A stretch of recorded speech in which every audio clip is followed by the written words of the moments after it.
Good morning, students, and welcome back to this recorded session. Today, we are going to learn how to describe a city. Well, kids, how do you describe your city, kids? Well, so we have different type of options. We can say about the size, about the location, about the infrastructure that it has the city. Also, we can talk about the amenities, and we can say a lot of adjectives about the city, kids. What about the number?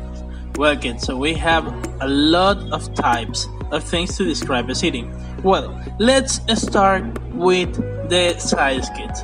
Well, my dear, so you can use a lot of adjectives, as I told you. So how is the city? Is it tiny? Is it small? Is it an average city? Is it big or huge or maybe enormous? So you can use all of them according to the size. What is the size? El tamaño. Also, kids, we can talk about the location. So it is in the east, west, north, south. Is near the sea? Is it in the mountains?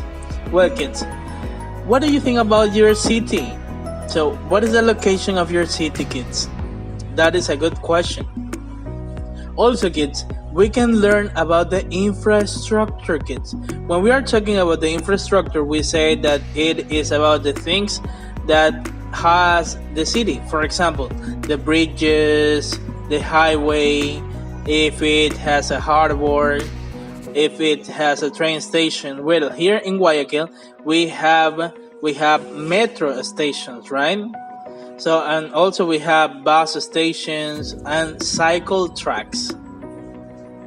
When we are talking about the amenities, we have to say something about the library or the post office. So these type of places that has every city, right?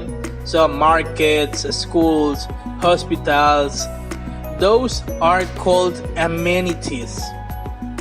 But how would you describe your city?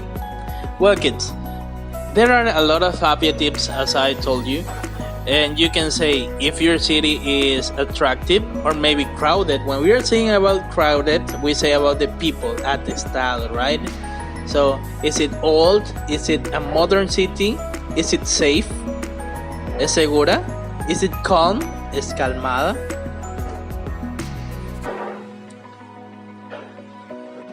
And as I was telling you, kids, about the number.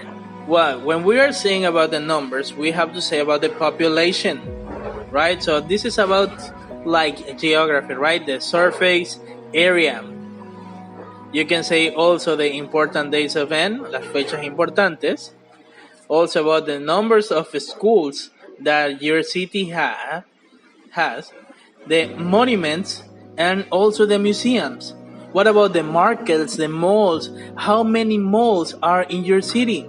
So you can say the number of them. When you are saying the numbers, you are describing.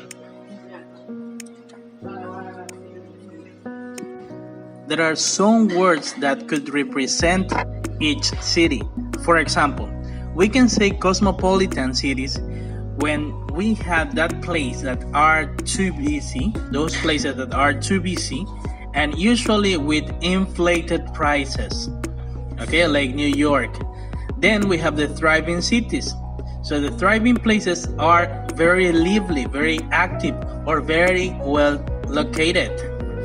Then we have places like Guayaquil that are called accessible, places that are easy to get to. Then we have the stunning places, the stunning cities, something absolutely beautiful. Then we have the vibrant places that are full of energy and life.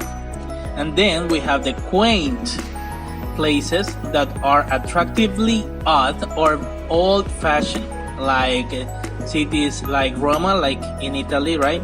Then we have the bustling.